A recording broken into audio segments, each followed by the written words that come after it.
Wis ngono wae aku tak mlebu ning awakmu ya. Nek wis klebon awak aku mesti dadi ampuh. Nah, gek wis lah modar. Omong wae malah pidato. Aku tak keplak sirahmu lho kowe. Wis gak wis. Gunjang kancing langit kelap-kelapaton. Lir kincang ing risang mawe gandrung. Kono wis. Semuti-muti. Aku wis nang awakmu. Lho, kok ora mbrenjol ya? Ora. Mergo iki sukma. Walah, gleleng iki. Kowe diantem ora apa-apa, dipateni ora iso mati, mergo saka dayaku. Terus kula iso napa meneh? Iso ngilang mboten? Ora iso. Mbok gawe iso ngilang. Benar nyolong kowe. Saidan ora. Werkudara. Apa? Bareng tak wis padake raine ora pangling iki rak Bagong to. Wah, Saidan. Linyilih sandangane endi? Tak kira nek anakku Gatut. Omong Kyai, Bu. Bagong kok liya bisa-bisane ing atase dadak nganggo sandangan cara satriya kaya mengkono. Lho nggih. Sewu-sewu kalapatanipun ingkang abdi pun Bagong Tadawadana sinuwun. Ya ora dadi ngopo Bagong. Betek-betekipun kula pengin merajakaken sinuwun Prabu Darma Kusuma ngantos kula nyewa sandangan ngenten iki. Iya Bagong, nggih, nyuwun ngapunten nggih. Ora dadi apa. Oh, nuwun sewu, Ger. Menika sinten? Menapa ingkang putra Jodipati? Menapa putra Madukara? Sanes Bapa, mbok menawi Bapa mboten mresani krana saking wingking. Menika pun Panakawan Bagong. Wedhus tenan ora. Tiwas tak apik-apikke ora nganti dehem ngono Nalendra sowan. Oh jebul Bagong to iki. Oh lah penemban duna barang teng mriki. Oh iya Bagong. Oh kowe nganggo sandangane sapa? Mboten ngertos niki sandangan Sencaki napa Gatotkaca kula radong. Sing penting kula nggo. Sing wigati kula merajakaken sinuwun Prabu Darma Kusuma. Panakawan Bagong Padhararja sak praptamu. Tansah pinanganing kawidadan ring Sambikala. Kepanan kula ngaturaken sembah semoga ping pangabekti kula kunjuk sanipun Wa Prabu dengkul matos. Mengki tak kaya putrane lho. Sinuwun Prabu Darma Kusuma. Iya Bagong tak tampa pangestuku tampanana. Kula pundi nggo jimat paripendayanana ing kasantosan. Ana apa Bagong? Sepisan kepareng ngaturaken tebah Siti Sekul binung teling ron klapa apuren tambah bilih wonten lepat kula nggih kula ngunjaken sampun Prabu Darma Kusuma. Iya ora dadi ngopo Bagong, matur sembah nuwun. Ndungkap angka kalih mugi andadosna ing kawuningan. Sowan kula menika mboten saking pikanjengan kula piyambak, namung kula menika dapur dipun utus dening kakekne Semar utawi bapak kula Semar utawi tiyang sepuh kula Badranaya. Iya Bagong, bapakmu ya gene. Bapakne ajeng pejah. Lho. Sebabe apa? Lara. Bapakmu lara. Nggih. Sak pengkere Ndara Janaka Kesah, kabar sing kula tampa, Ndara Janaka nika nilar kasatyan Madukara, nilar negari Ngamarta. Menapa leres mekaten sinuwun? Iya pancen bener. Mboten gantaran wektu bapak niku opnam. Bapakmu lara. Nggih. Madal sairing usada saniki teng griya nika mung kantun kecap-kecip awake kaya wis ora duwe nyawa ming mripate tok sing urip ming kecap-ketip nek maem pun mboten kalu nek ngunjuk pun mboten iso ngunjuk kula ya wis omong karo bapak-bapak rasa nganu gegere awak nek mati ya anak-anak wis ikhlas. Ngoten niku nek bapak tetep mboten purun sedo. Mongone bapak sedo niku kula bahagia. Wong edan bapakne mati malah seneng. Entuk lemah akeh banget kula. Wah, warisan diame-ame. Lah terus sawijining dina bapak niku ngendika kalih kula. Lah gene bapakmu iso omong, saged omong iso ning lirih. Kuping kula dadak kula templekke enten tutuke bapak. Iya, Bagong. Nggih. Ngenten iki. Bagong. Kok wis seru? Ya, Bagong. Aku iso mari. Yen kowe nyuwun ngampil pusaka 3 negara Ngamarta. Kula ya semaur, apa, Pak?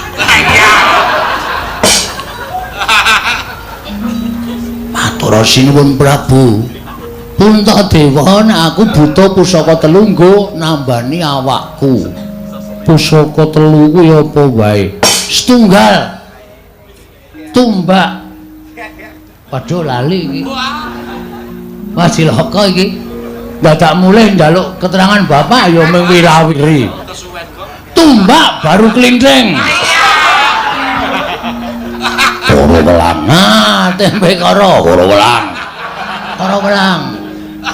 Tumbak karo welang angka 2 payung mutha. Wah, bature Pandhawa pirang-pirang puluh taun karo pusakane Pandhawa ora apal. Ora payung mutha. Lah payung apa? Pijet payung. Ora. Payung Tunggul Naga. Payung Tunggul Naga kalih perpustakaan wilayah. Pustaka Jamus. Lah, pustaka Jamus kelima sada nedya kula bolong. Bolok boyong. Nedya kula boyong wonten negari Ngamarta, Karang Kadempel ingkang wigati kinarya Jampi Bapak Semar. Pungkasane ngatur kula menawi Sinuwun Prabu Darma Kusuma maringaken kanthi ikhlasing penggalih kula ngaturake panuwun kanggo pepindhan. Ateges Sinuwun Puntadewa menika menggalihaken lelabuhane bapak nggone momong para Pandhawa wiwit kuncung nganti gelung wiwit jabang nganti claprang. Nek mung diwisuno ngambil pusaka 3 mesti kemawon dipun paringaken. Ewadene Sinuwun Puntadewa ngekahi pusaka 3 menika. Kula sampun macak cara Gatotkaca. Kula mboten ajeng wedi kalih sinten-sinten, nek perlu kula untir kabeh. Wah, Puntadewa kakangku. Werkudara piye? Aku apal karo Bagong. Yen wis kaya ngene iki dheweke ora iso dienggo dolanan. Ora iso, padhake tawon. Dilangin tuku nggo dolanan. Yen muni nesu mesti nesu tenan. Lho niki contone sing wis tau tak ajar. Wah. Sapa? Sapa ta? Aku ki nek omong sok ngawur e. Kulo nek nesu medeni asli nek nganti sampean mboten maringaken tur nggih kula aturi ngemuti nggih sinuwun. Bapak niku ling abdi karo Pandhawa pirang taun. Pun suwe banget. Bapak niku tetep dadi abdi konsisten. Sebagai abdi mboten tau njaluk undakan bayar, ora tau njaluk undak-undakan napa-napa. Omahe bapak wiwit ndereke Pandhawa isih cilik nganti saniki panjenengan wis dadi ratu ya popok kaya ngoten mawon. Niku ya bapak ora tau ngresula. Nek saniki bapak niku lara kok Pandhawa maringaken ngampil pusaka 3 kinarya ngusadani bapak. Kok awe? Kok ora ikhlas? Ha niki kula perlu mempertanyakan keikhlasan Pandhawa sarta tresnane Pandhawa karo bapak niku lahir batin napa mboten. Ternyata Pandhawa dilabuhi sepena-sepene ning Pandhawa ora tau ngerti males kabecikane karo bapak. Bagong. Pusaka kuwi nggone Pandhawa 5. Kowe ngerti? Lho.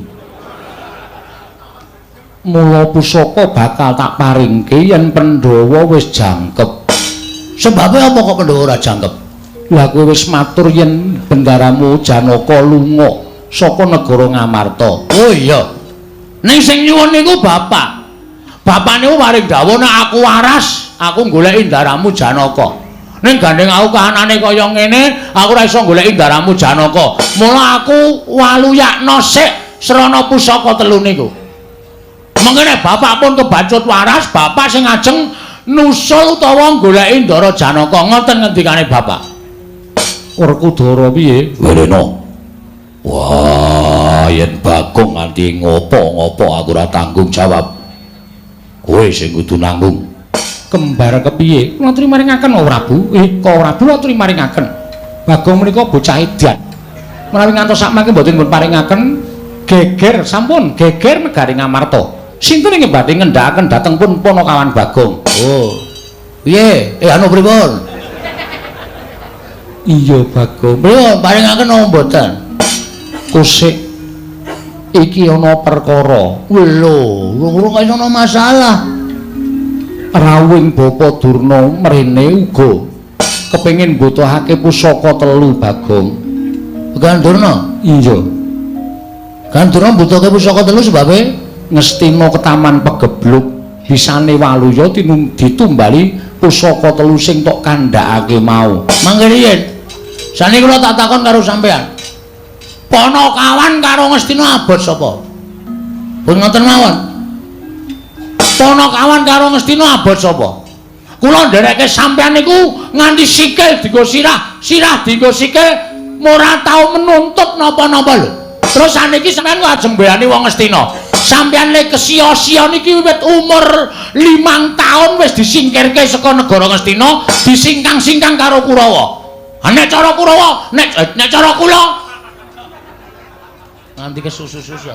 Nek cara kula, Kurawa ketaman pegebluk ambok ben modar kabeh. Nek Kurawa modar kabeh, panjenengan lenggah teng negara Ngastina. Panjenengan rasa nglakoni perang Bratayuda. Bratayuda. Hah? Bratayuda. Ora sida wuda. Ora. Sesuk. Ora sida ndelok aku. Bratayuda. Wis. Terus saniki bareng Ngastina ana apa-apa kok do nyermimih njaluk pambiyantu ning Pandhawa. Apa ora gagas jaman sia-sia karo sampean? Bagong, wong urip ki aja duwe rasa males winales. Ha niku ora panjenengan. Panjenengan niku ratu sing pancen kondang ikhlas lahir batine. Aja kok brana pisis. Aja kok garwa disuwun karo wong liya. Sugeng panjenengan disuwun karo wong liya nek nggo kabagyaning wong liya panjenengan maringaken. Mula ora aneh nek panjenengan menika keputihan. Anu, ludira pethak. Getih putih. Caedan lah. Iya Bagong nggih. Tegese ludira panjenengan pethak menika suci lahir batine. Saniki terus sampean abot Ngastina karo Bapak Semar. Monggo, ora masalah. Mang paringke Durna. Mang paringke Durna. Ning kula wiwit dinten iki njaluk tanda tangan kula keluar sebagai abdi negara Ngamarta. Kula ora sudi dadi abdi ning para Pandhawa sing pancen ora iso nggatekke karo kawulane, ora iso nggatek karo kawula cilik kaya kula niki. Kula napa pangapunten, Ger? Kula nyuwun pangapunten. Kula suwun kanthi sanget panjenengan kedah nglenggahi bawa leksana. Senyatanipun panjenengan kedah nglenggahi menapa ing sampun dipun leksanane dening anakku Darma Kusuma. Sapa sing dhisik didhisikake, sapa sing keri kudu nampa keri. Menika watahipun Narendra. Menawi panjenengan boten saged nindakaken kados mekaten menika badhe tetel kaliyan panjenengan. Saniki mung gumantung nyawang sing mbutuhke sapa? Apa sampeyan ajeng mentala karo Bapak Semar? Nek Bapak Semar ora ketekan pusaka telu, Bapak Semar seda sing kapitunan para Pandhawa. Oh, perkara Semar mati menika mboten napa-napa. Pandhawa isih duwe nata Ndarawati menika Sina Prabu Sri Bathara Kresna. Sina Prabu Bathara Kresna menika pengayomaning para Pandhawa, suwing para kadang Pandhawa. Kresna tanpa Semar ora gayeng. Ora gayeng. Ngoten. Pandhawa niku pancen kudu dimong piyai loro. Nek piyai loro siji ora ana, gotang Pandhawa ora bakal iso nglakoni urip minangka dadi satriya ingkang utama. Nuwun sewu, nanging dhisik kula lho, Nger. Sawanipun rumiyin bukan Durna tinimbangipun Bagong. Mula sing keri ya kudu nampa keri, sing dhisik ya kudu nampa dhisik. Pokoke sampean kudu menggali berkais Bapak Semar. Ampun ngrungokke suarane kongkang kemunya ing kekeleng. Kongkang menika kodhok gedhe, kekeleng menika leng. kangkung nang kemawon tablek lendute modal. Ngoten mawon mboten sampean ngrasake omongane wong sing sanyatane sejatine menghargai cintrakaning para Pandhawa kanthi api-api ngestina ketaman pegeblok rebut pusaka. Nek pusaka wis kerebut tumuli nuwun sewu badhe mejahi para Pandhawa menika angel mijet wae nganti suwe banyu sinaring bus Bagong ngapa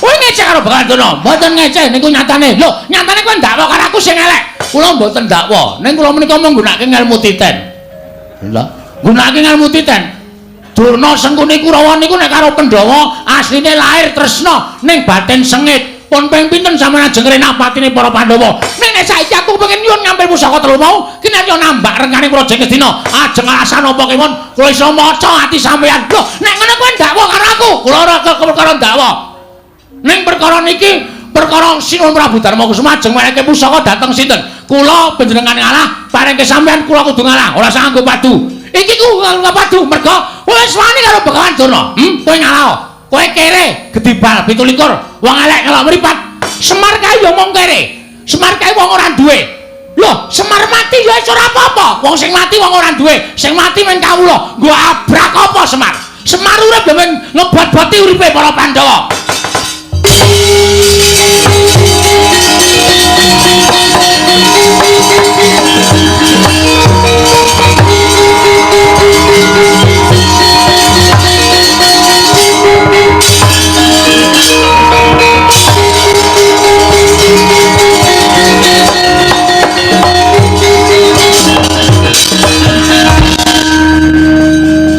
Bagong kok salin koran iki arep gelut e.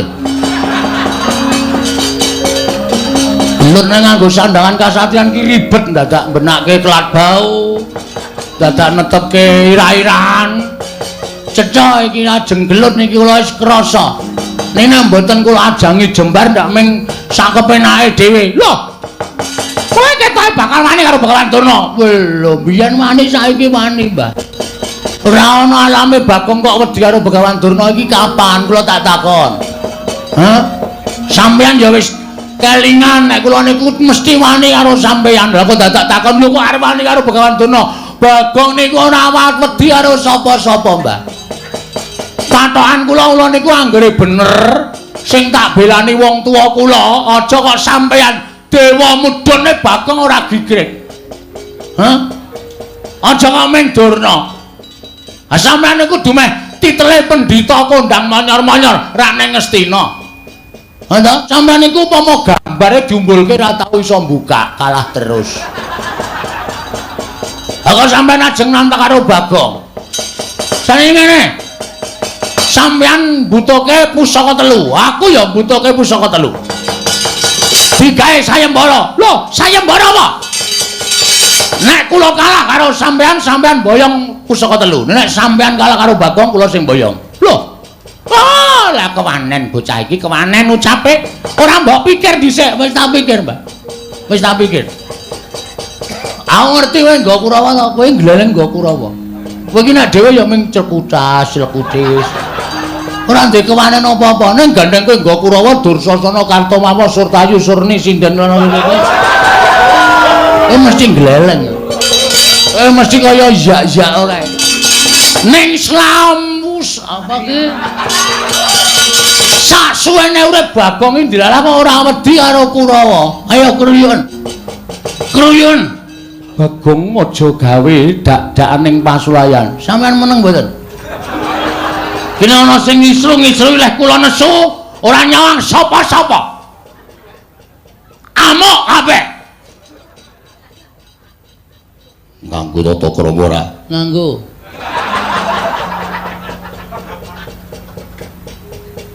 Kene wedi. Kono gedhe.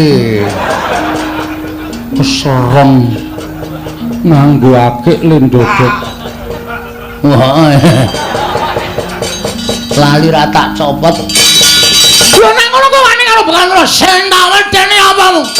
Ayo metu jaba. Lho, kowe kok wong tua kok ora mikir to. Carane, ta? Nek ora Aja tak njaba. Rugi. Goblok ora. Aku ora guneman karo kowe sing ora ana. Nek panjenengan kemana metu to, ayo metu njaba. Tanding karo Begawan Durna. Nuwun sewu sinuwun boten kula miwiti ajanging pasulayan. Ning gandeng Bagong pun ditantang. Nendi papane wong neter kanthi dayan. Nang alon-alon negara Ngamarta tempoke kowe apa aku sing tekane pati. Wah, pendhita tak ingkel-ingkel garing ati.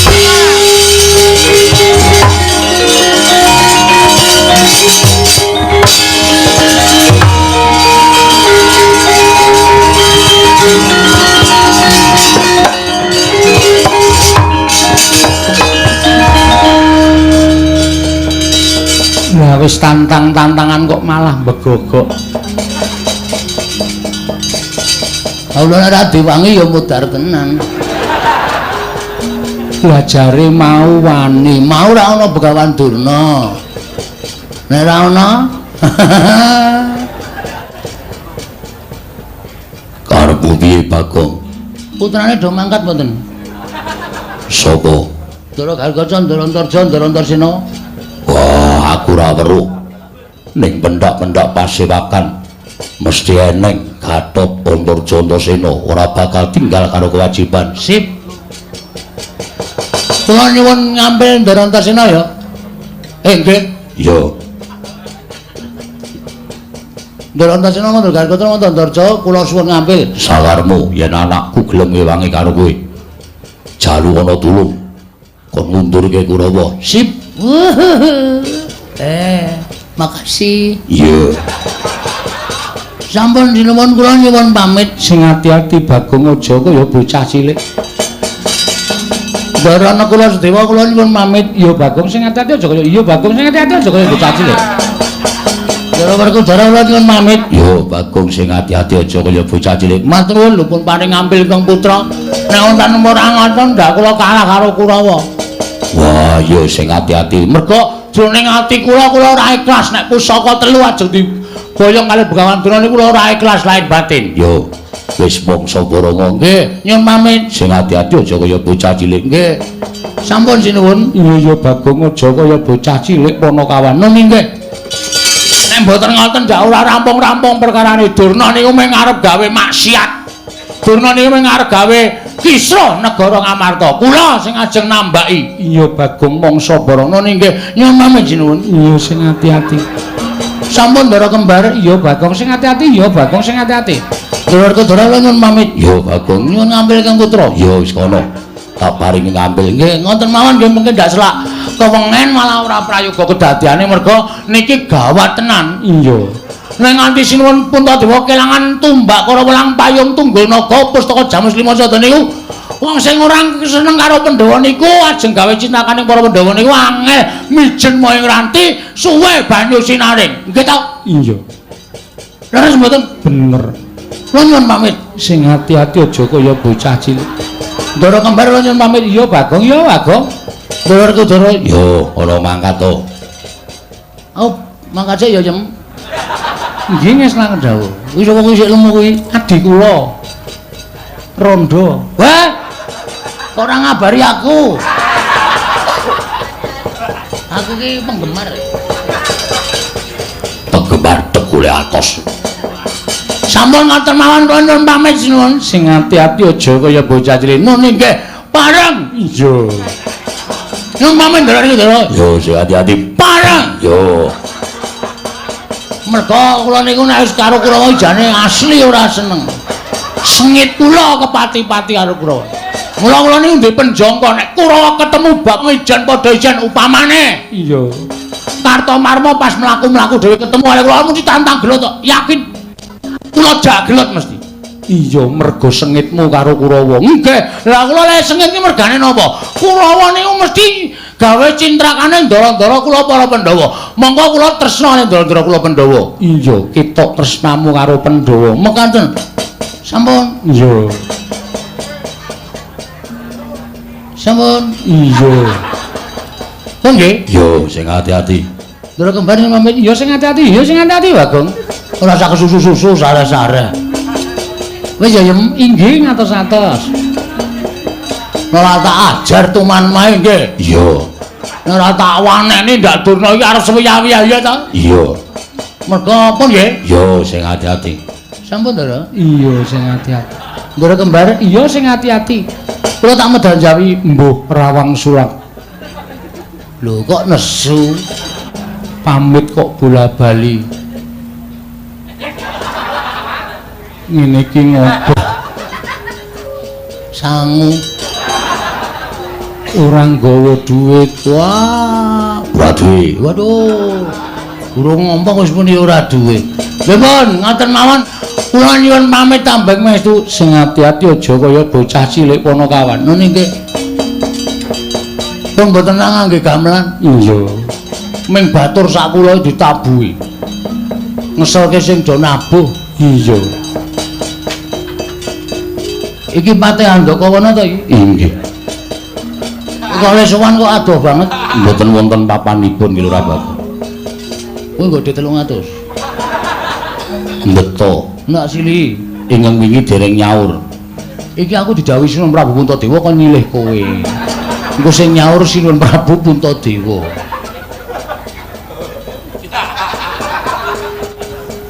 Estu. tenan Nggih, monggo. engko sing nyaur Prabu Puntadewa Nggih, ngestaken dawuh. Werkudara Apa? sabubaring pasewakan Andakawana wene ana 300 ya. Mengko ndak aku ora kepenak uripku. Mung perkara Bagong. Wah, Ponokawan kendir. Wah, iso gawe wirang ratu Amarta. Jejegane. Aja Dimas pancen wateke Bagong kuwi kaya ngono. Yo, Yayi, ono apa? aja nganti Bagong kasempyok ing ngaradan. Tegese Bagong nganti cilik loro gedhe babak kulite. Dawuhna marang anak-anakmu sak biyantu kelawan Bagong. Yo. Si piye kore bakal paring wangsulan karo Durna bapakku. Mengko aku ingkang bakal matur kelawan bapa Premban Durna. Babakan nggone mboyong pusaka, aku bakal nyuwun pepanggil sarta ruba. Wah, ya ngestake dawuh. Babar pisan Dimas, budal kang padha seba ingsun kundur ngedaton, kaya wis ora ana dawuh maneh Yayi Werkudara. Purna gatining paranggilan. Saojasu kudu ngedaton jruk saking gambar kena kinampit gambaran gading kadhiraken sanggaring Premban Cedi. Manggung ketanggung Joko Paloro ing sami ngambil upacaraning Prabun. Kawis tinggal saking Mandra tindak nyosri Naranata katinon saking Mandrawa kaya sesanti kamulyane.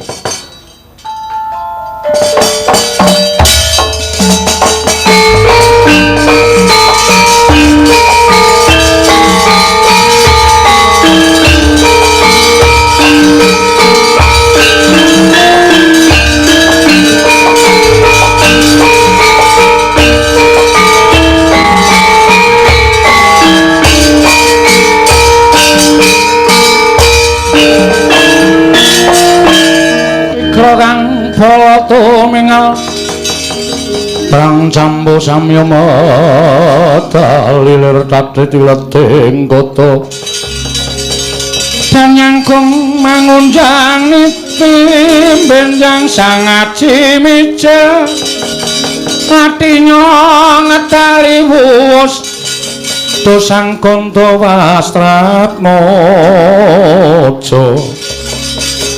long-long lalu mangulati surya mangrang sang wayah bumi samara waryanto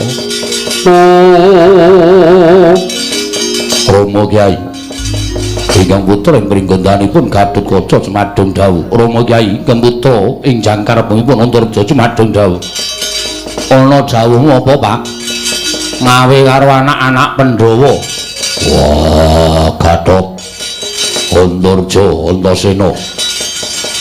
Salungane pamanmu saka negara Ngamarta werna-werna lelakon ingkang tumanduk marang Praja Ngamarta. Yangmu Sukalima nyuwun ngampil pusaka katelune dumadakan babak anglayoni jujul Hanusuli. Sowane Bagong jari kandha yen to Semar nandhang loro. Bisane Waluya Nirmala Temajati kudu ditambani nganggo pusaka Ngamarta katene pisan. Mula ora aneh yen to dadekke pasulayan antaraning Yangmu ing Sukalima kelawan Bagong. nanging gandeng ngelingi dawuh barep kakangku aku supaya dawuh karo anak-anakku ngayomi karo Panakawan Bagong sing wis momong karo wong tuamu Pandhawa. Wiwit Pandhawa isih kuncung nganti gelung, wiwit Pandhawa isih jabang nganti claprang. Mula golek ana Bagong menyang endi? Yen pancen Durna bapakku nggunakake Kurawa kinarya srana milara karo Panakawan Bagong. Kaya aja nganti wegah. Bagong belanana Kurawa undurna mengko bakal ana pangendika saka mbarep kakangku Gatotkaca, Antarja lan Antasena. Kunjang kanjing langit kelap-lapat nirgincanging nirgincanging risang mawe gandrung. Wis Pak, nek pancen kaya ngono aku nderek kersaning bapak. Kang aja nganti kesuwen. Ayo Bagong digoleki, kowe karo aku ora ketang sithik tau tate nampa pangudange Bagong. Tau dimong karo Bagong. Mula goleki nek nganti Kurawa arep gendak sikara karo Bagong, kowe karo aku wajib mbelani, Kang. Iya, Dimas.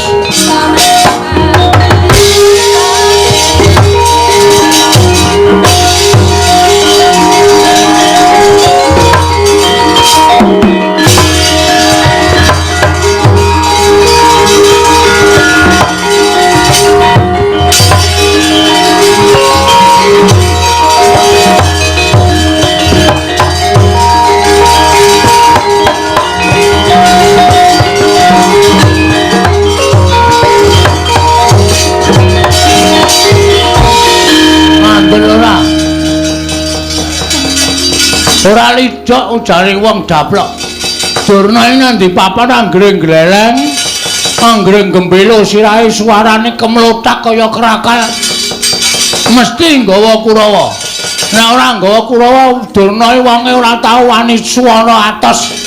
Nyuwara sing rapenak. Kurawa dampyak-dampyak goleki aku. Aku ki pinter ndelik wong aku iki copet kok. Dadi bingung ora ya kebingungan golek aku. Ning suwe mesti kecekel iki.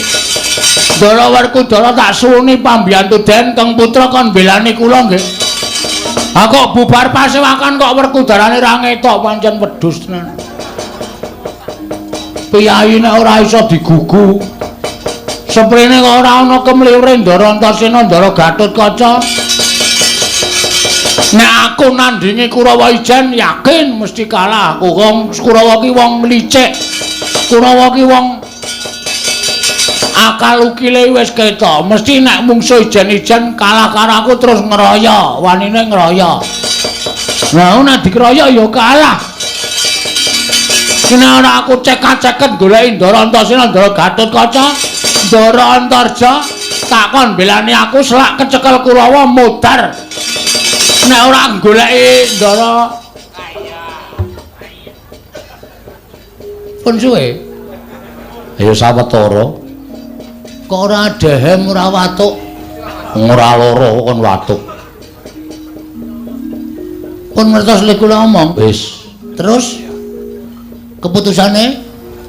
Keputusan sapa? Keputusan sampean bilani kula mboten? Gong. Non. Aku kuwi tau tate tok udan. Nggih. Aku tau tate tok mong. Dek cilik biyen ning aku ora kelingan. Ning kowe tau tate momong aku, Gareng ya momong aku, Petruk ya momong aku. Semono uga aku Bagong. Aku kelingan jaman dijedi ning Kawah Condro Timuka. Biyen aku capet-capet ketok ana Panakawan sing nunggu aku ning pinggiring kawah. Aku. Kula nika. Ha Petruk iki wedi karo panas. Gareng iki karo Kawah Condro Timuka di kula sing nunggu sampean. Kowe. Nggih. Ngaturke panuwun. Sami-sami. Sampeyan tegese utang nyawa kali kula. Mestine ngono. Yen nganti kowe kena genining Condro Timuka, mesti kowe tekaning pati. Mula aku ngaturke panuwun dene kowe arep gelem nunggu nalika aku dijedi. Nggih. Terus iki mau Kanjeng Rama paring dawuh. Rama sapa? Rama Werkudara. Ngendika pripun? Kowe arep diajar Kurawa. Nggih. Pancen nika pun do mangkat. Wonten sing nggawa glugu, wonten sing nggawa sekop. Ajeng mala kali terus sampean aku didhawuhi Kanjeng Rama Kyai Jodipati kon ngewangi karo kowe. Oke. Ha iki sing arep kok mendorong tak iki piye iki? Aku ya kon ngewangi Gong aja kuwatir. Nah. Pun nek sampean niat ngewangi kula, maju gempur Kurawa. Ning nek aku sing maju kok kira-kira ngisini-sini. Api ngene, Gong. Pripun? Aku ngewangi ning kowe maju wong methoke Kurawa. Yo gelut wae yo. Kowe karo aku senggel. Kok malah nesu? Nesu. Wong ngewangi kok malah kula kon maju. Kowe nek lolo tak tambani, nek mati tak uripke. Aja kuwatir. Mangkato. Yakin? Yakin. Serius? Iya. Nganggo apa le nambani? Banyu sunget kuwi iki. Ki nek diperes metu banyune. Nek nggo nambani wong loro iso mari, nggo nguripke wong mati sing durung winanci iso kelakon. Wah, kene ndek kutil lampu. Kutil dengkulmu klocot kuwi. Iki pusaka padhake kutil ora. Kula tak maju, Aku sing tansah memanuki lakumu aja kuwatir. Nek ming Kurawa ora bakal menang karo kowe. Yen kowe tak tambani kowe uripke. Kowe diantem rasake lara, nek lara babak metu gedhe tak tambani langsung mari. mbok sampean buka apotek mawon. Hus. Kok malah kon buka apotek ora? Aku entuk tamba mujarab kaya ngono kok. Wis mangkato, Bagong mangkato. Yen pancen kowe engko kerepotan, aku ndelabung saka Ndegantara. Wah, iki arep gleleng ya. Nggih, nun pangestu nggih. Yo sing ati-ati. Ning ampun ada-ada saking kula lho. Ora. Terus sampean ajeng temu ndi? Mengke ketok Kurawa. Aku ambles bumi. Nah, iki pertanyaan meneh iki. Terus kowe nek ambles bumi terus aku lek ngundang sampean pripun? Aja kuwatir, kowe ngejluk lemah ping 3, aku metu. Mosok ping 3 metu. Iya. Ono sampe bola-bali ra tau metu. Aja sembrono, mangkato. Ketundha Kurawa, nyun pangestu sing ati-ati aja kaya bocah cilik.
Cuma ora-ora tengarane ngajurit Gong makuru gong sotet kaya butulo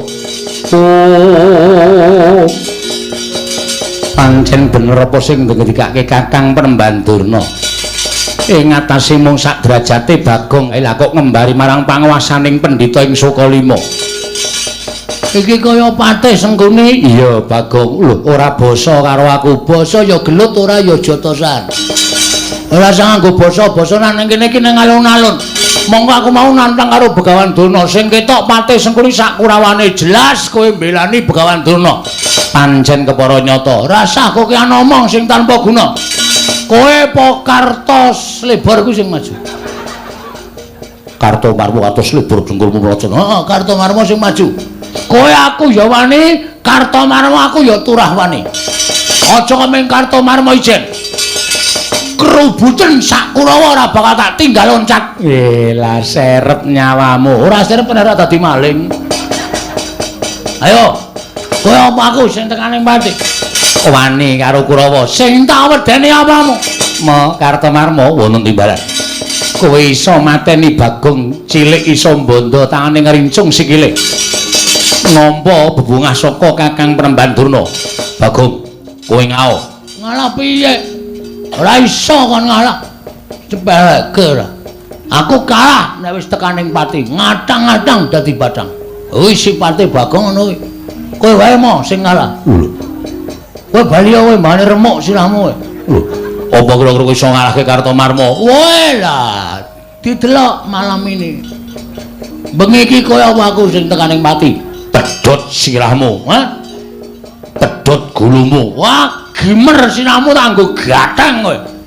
Wah, jan saya suwe aku malah saya merinding. Bagong Sumbari kok meden-medeni. Ora men kowe mo. Pate tuwek iki cecek yuntune. Ora mlungos kok ngarep aku. Amuk Suramrata, Jayamrata imbang yen padha-padha. Pecah sirahmu. Pecah genti leganing ati bareng.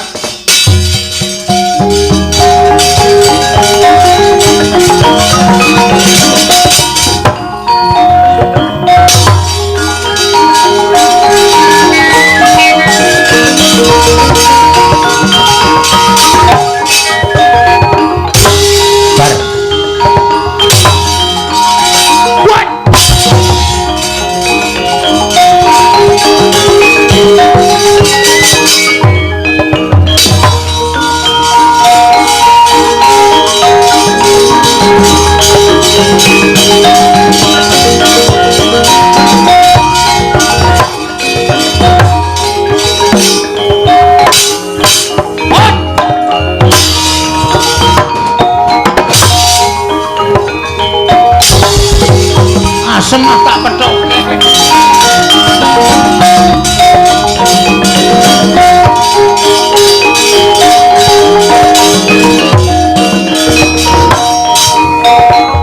Modare, edan. Ayo, kekuatanmu sepiro Bagong Musaku? Remok.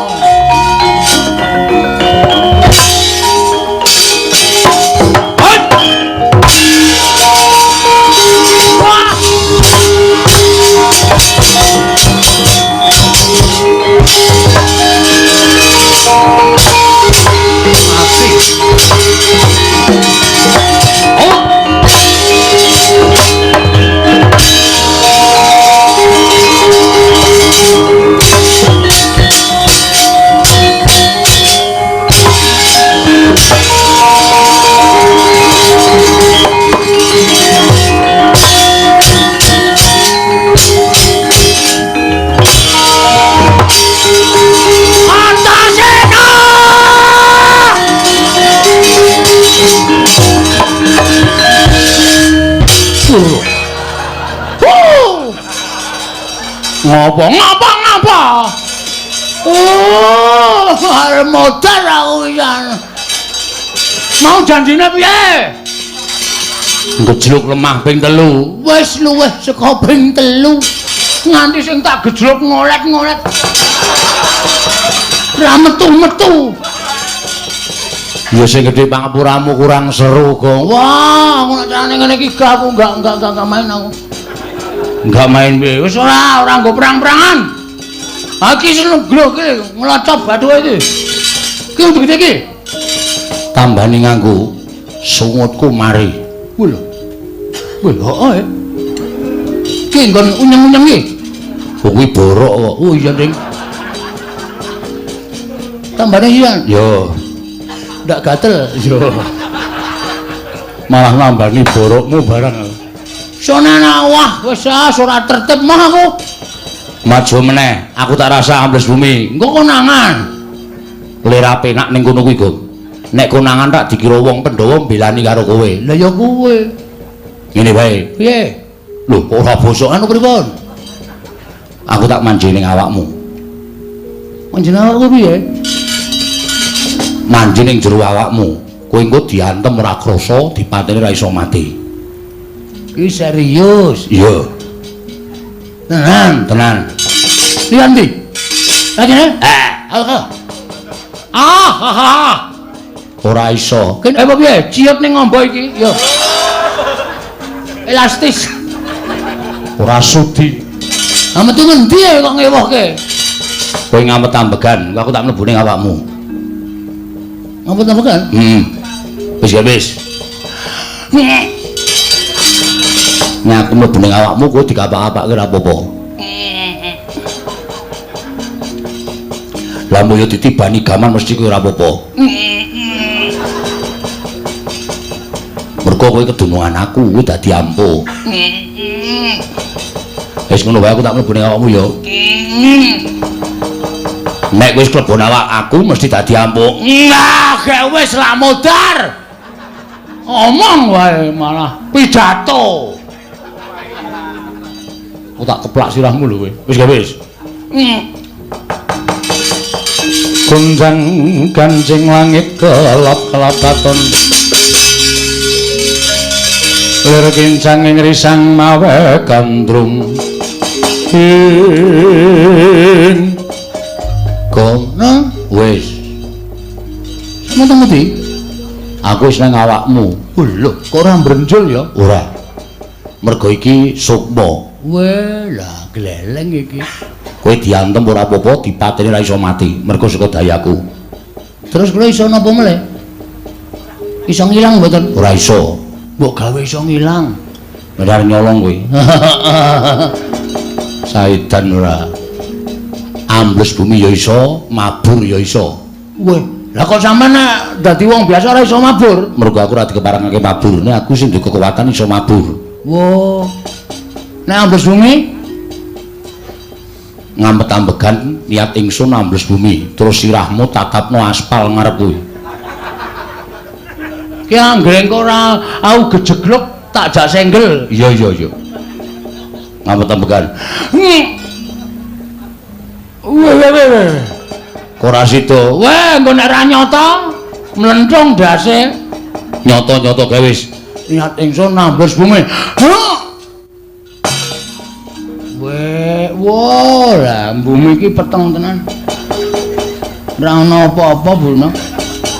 Wah, lah kae ana wong kae. Tak jak Pak, wah asem mayit to.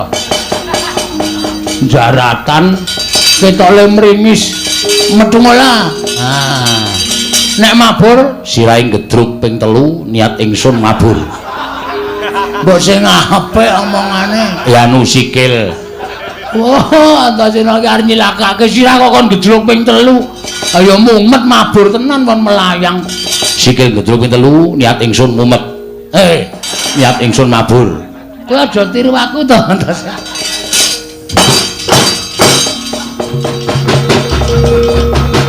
Wah, ya apik nek mabur mbane ra ambles bumi. Wah, iso weruh ngendi-endi. Wedian ini ra golek kamar mandi ra ana gendenge. Rugi iki. Lah, iki. Kamar mandi kok rung kirakeki gendeng. Oh, tuwa ora sido. Ting klinthing kabeh wis. Ra motok. Wis. Nek medun, Ayo wis medun ngono wae. ki arep gleleng iki. Wis nantango. Amun Suramarta, Jayawrata, ayo kartos lebar. Iki Bagong Sayar digdaya kliwat tukur. Kowe mungsu aku iso menang meguru karo kowe 20 taun legane ngati ku Pak.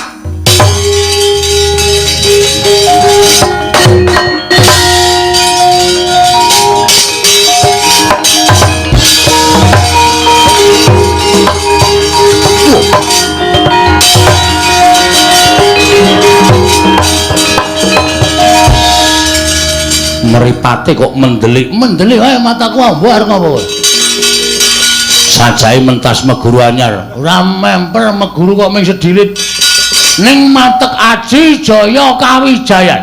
Ayo, kowe iso gawe aku semaput gedene aku tak anteng gletak meguru karo kowe 20 taun. Pecah siramunya.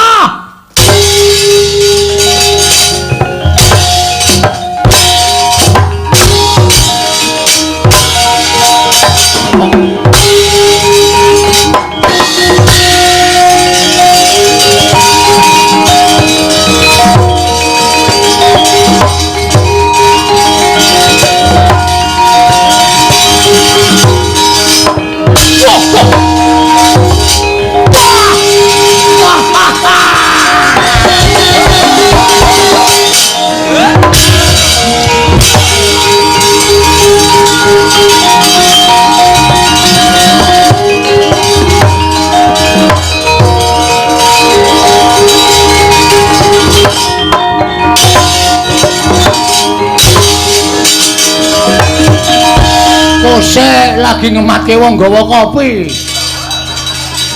Urung lo nyekel tumbak ora. Ayo pecah siramu kowe. Nya tumban. Nya tumban. Tumbak iso mbolong dasku. Aku meguru karo sae taun. Nya wis. Mati tenan kowe Bagong. Hah? Mati tenan. Engko tak jas e.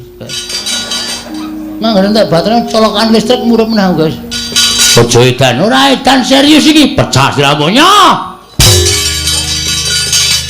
Ya iki ora muni gamelan. Ngopo jagjuk-jagjuk. Pecah siramu. Kuwi Ding. Pecah siramu. Nya.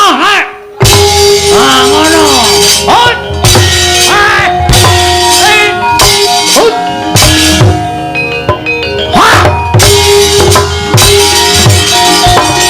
Mati. Wah. Waduh.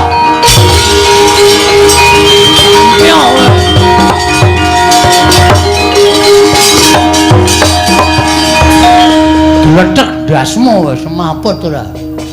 Peleke ora. Rumangsane padake wong loro saudon telu saurupan. Tunggale Kartomarma Kurawarwane Robakaya amuk legane ati.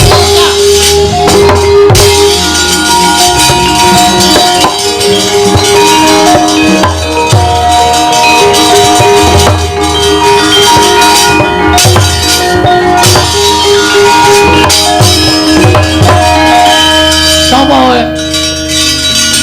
Arepku Kartodendra. Wah, ora tau mbayar per bulan kowe. Ora tau bayar Tadi denda terus peranganing para Sata Kurawa. Kartodendra Dasar Purnyata. Kartomarma kalah karo kowe. Kartodendra durung karuan. kowe arep ngopo kowe? Ngajar kowe. Kowe nek aku ngene iki kira-kira kowe gila ora? Lho, dimati lho. Lho. Kok mlesek awake? Ora mung awake tok. Aku nek bleseke sak ndase. Ora percaya kowe? Lho, Mati aku. apa mau ngapane?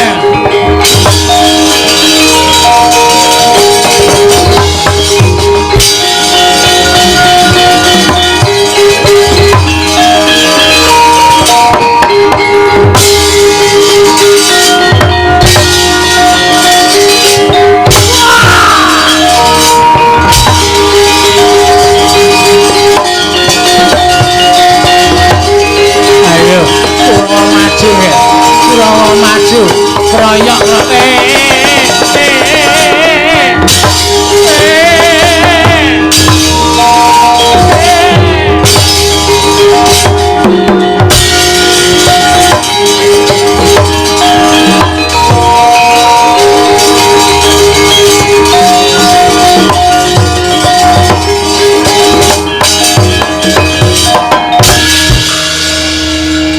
Kunjang Kanjeng pamit kala katon ler kinjanging aduh mawet gandrung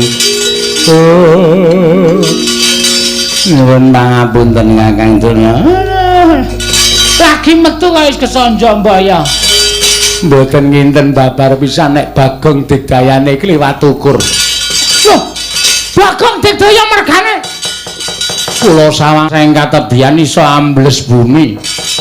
Bagong iso ambles bumi iso mabur. Kakang Durna Kurawa bubar maut mboten kanten-kantenan.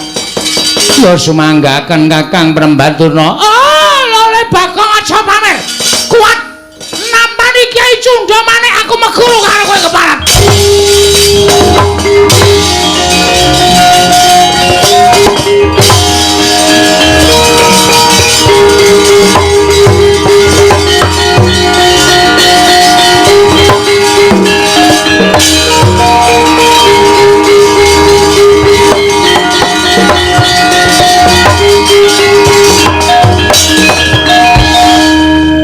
Gus, piye?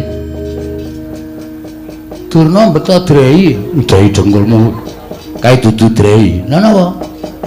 Kae pusaka arane Cundha Manik. Waduh, murup kaya wong nyuluh. Merga saka dhewe kekuwatane sing ampuh ngegilani, mula pusaka kae murup. Terus Ora sawedi. Petuke Gong, kowe ora bakal tekaning pati. Engko nek mati Ora sawedi. Tandang ngono, aku sing bakal namengi saka jero awakmu. Oke, ayo gawa pusaka suntan aku ora wedi legane atiku, Mas.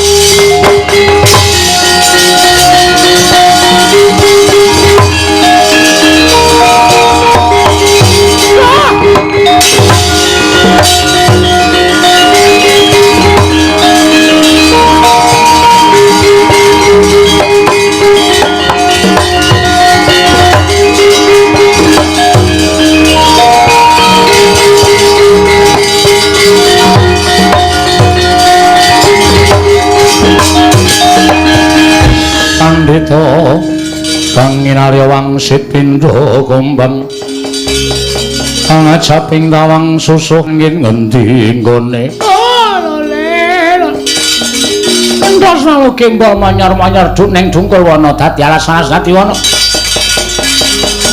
saya gembelo siramu saya gleleng pacakmu keparat ing atase wujude Bagong wae kok ngorak-arik para sata kula wis kasan bubar sar-saran ora karu-karuan. Ayo, nek pancen kowe digdaya tandangana Kyai Cundamanik. Kowe sing wong jireh Penemban Durna. Durung babak kulitmu, durung putung baluhmu. Kowe wis gawa pusaka Kyai Cundamanik.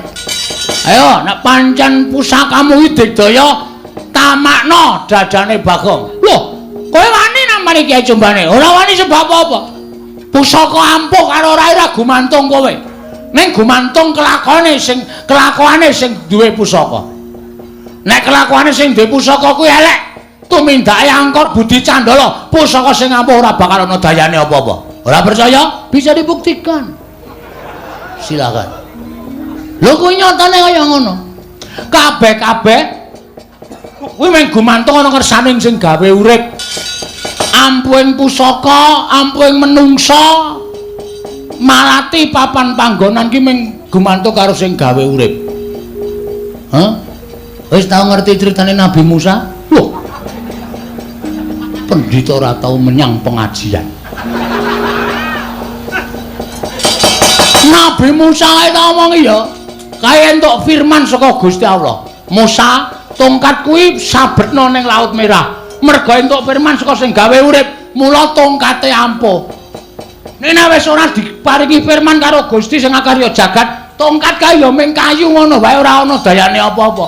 Cundamanik semono uga tok anggap ampuh nek Gusti sing gawe jagat marengake Cundamanik ilang dayane kuwi mung wesi rongsokan kuwi. Ayo tibane nang wetenge Bagong. Aga wis. Ayo ora bakal temancep ning malah dadi srana melancarkan peredaran darah. Mergo aku tak uncek nggon weteng. Wis, aja kok kian gunung sing tanpa guna. Dijajal apa piye? Oh, lakon mati dening aku. Wah, Durna bapakku, Bagong.